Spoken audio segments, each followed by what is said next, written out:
This is the Sunday Toad Literary Supplement coming from New York Toad City on the Toad Cam. Boy, Christmas is right around the corner. What am I getting people for Christmas? Well, some of the people I know. I've chosen this one as my selective Christmas gift for several people. Voluntary madness, voluntary madness, voluntary madness, voluntary madness. 4 people will be getting spanking fresh copies of Voluntary Madness. At least those 4 people in my life that I think would be very receptive to and benefit from reading that. This is written by I consider her to be one of our really preeminent sociologists, and thankfully she never brands herself as a sociologist, but she has done the most exceptional work in studying conditions and people where otherwise she might not go.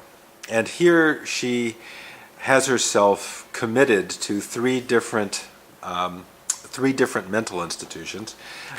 Nora Vincent, the author, is also, by the way, the author of a book that I think everybody should read. And I did read it. I've got it. I don't know where my copy is right now, in one of my book mountains. Self-Made Man, where she spends 18 months of her life going undercover as a man and functioning within male culture. And the hilarious thing is, in her male identity, which I think she refers to herself as Ned in Self-Made Man, she tries to run PUA routines as, quote, a man, as a guy, on women, seeing what would happen. And she's trying to observe what is the male-female interaction, especially the sort of pickup interaction, like from a man's perspective. And as a real sociologist, really going in there and not goofing with it, but really, totally committing to the role. And getting into all these different aspects of male culture, like monasteries and bowling leagues. So Nora Vincent here is she's a great sociologist. She's a very good observer of cultures, and she's a very good observer of societies, and etc. So in Voluntary Madness, she is working through some fairly deep demons of her own, and she has herself committed to 3 different mental institutions, kind of in ascending order of enlightenment. I think one is like a state, one of the sort of hellhole state holding tank type mental institutions. The second one is sort of a middling Catholic charity type institution in the Midwest. And the third is kind of a much more of an enlightened New Age experimental type place. And she describes what it's like going through all these different medicines and how these medicines are affecting people, and the whole pharmaceutical culture of medicating people and how people respond to medications and who gets better, who doesn't get better. Really interesting stuff. And I had to notice on Amazon she got a lot of 1-star. People were very put out. And I think they're very put out by Nora Vincent for the simple reason that she does not give people the answers they feel they are entitled to. And I'm really, well, not shocked, but I'm not terribly surprised even that so many people have very definite preconceptions and predispositions as to what they think the real story is about things. And when someone comes along and doesn't give them what they think the real story is, or doesn't package it the way they think it should be, they get all pissed off, because this isn't the way that sort of it's been promoted in some kind of collegiate PC model of things. Like when she did Self-Made Man, in many ways very strongly conflicted with what we would say is sort of the feminist marching orders or something, sort of university level kind of feminist theory. And she was kind of blowing a certain amount of that up. I mean, she wasn't totally conflicting with it, but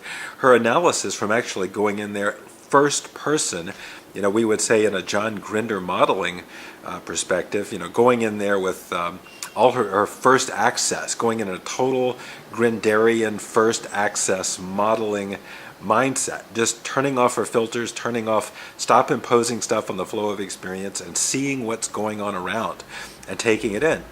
And naturally, the reality of the world as it's actually lived is far subtler and not far less doctrinaire and far less comfortably fitting into these pre-existing academic theories and kind of social cliches about things. So, very huffy about that. How dare she see things as they are? How dare she not confirm our presuppositions about things? How dare she actually go and experience them for herself and get real first access, first-hand, sponge state knowledge of what's going on, whether it's in her Self-Made Man, Nora Vincent becoming Ned Vincent the guy, or Nora going through these various institutions and coming, I think, with bracing and also with discomforting and sort of observations and participations that strip away a lot of the bullshit and the excuses and the wallowing in dysfunction that seems to be just sort of part and parcel of our culture. And so I think that's what really provoked a lot of the negative reaction to her work was this, she kind of cut the shit, and saw things, okay, this is really what's going on with people. And what's really going on with a lot of people is they don't want to change. What's really going on with a lot of people is they're very, very absorbed in their own fictions and their own fantasies. And no matter what medicine you throw at them or what therapeutic context you throw at them, they're much more committed to their bullshit than they're committed to changing. And that's not what you would say is sort of the standard optimistic response. There's just very, very few people, tiny minority of people, no matter how good or bad or whatever they did, actually got it together and changed, really had the inner desire to change. It was more like they wanted to go through the dance steps, the cosmetic changes. So she got a lot of 1 stars, just ticked off people. How dare she? What in the world is this woman thinking, not telling us what we wanted to hear? So I highly recommend that, Voluntary Madness, and also absolutely do, especially if you're in the PUA community, you're trying to figure out gender relations, guys, women. I think all high school kids should read, like in their senior year, it's just as a blanket thing, should read Self-Made Man and really start getting a grip on the realities of male identity and female identity, not just these sort of these costumes and these rigid categories that we get thrown at us. So Nora Vincent, she rocks. We'll continue on with some other books on the next one. All right, Sunday book review, Sunday holiday, get ready for the holidays. Moving on past my Nora Vincent's, my Voluntary Madnesses to a truly bracing, unsettling, what we would call a nasty but honest appraisal of the human condition. This book is a bomb, a total, in the best sense of the word, a mind bomb. This is another one I think, maybe all freshman kids at university or smart seniors in high school, people should get this under their belt. The Lucifer Principle by Howard Bloom. A scientific explanation into the forces of history. And this is a real take no prisoners, look at the bright side and look at the dark side of really what makes humans tick and what makes human behavior tick and social psychology tick in an unapologetic and very, very animalistic kind of way. So, I think if you want to just get something into your brain and really rock on some tough reality, the Lucifer Principle comes with a little mouse hanging there. Fantastic book. Another book I've just gotten, I haven't even read this, I've just read the first chapter, but it looks like it could be a winner. I'm fascinated with what this guy's had, is how the internet is basically fucking up our brains and how internet is producing a shithead generation of ding-dongs who cannot read texts anymore, in depth. All that kind of negative stuff I love so much. What the internet is doing to our brains, The Shallows, Nicholas Carr. It's been widely reviewed as good stuff. I think this could work out.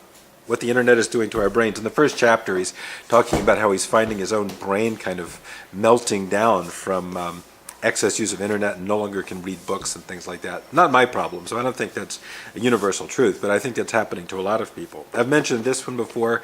This is an oldie but a goldie, an absolute nugget, The Wisdom Paradox by Elkonin Goldberg.